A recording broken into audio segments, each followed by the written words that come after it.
Đây là một trường hợp bệnh nhân ho kéo dài, có chút khó thở, thì bệnh nhân vào viện thì qua thăm khám các xét nghiệm cũng như là X-quang phổi cũng như các lớp vi tính thì hoàn toàn bình thường.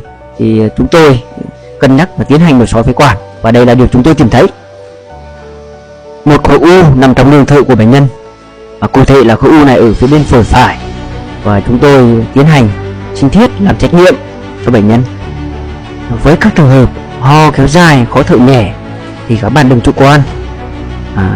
Khi mà các xét nghiệm khác không tìm thấy được nguyên nhân thì nội soi phế quản để cân nhắc là một trong cái lựa chọn có thể tìm kiếm được cái nguyên nhân.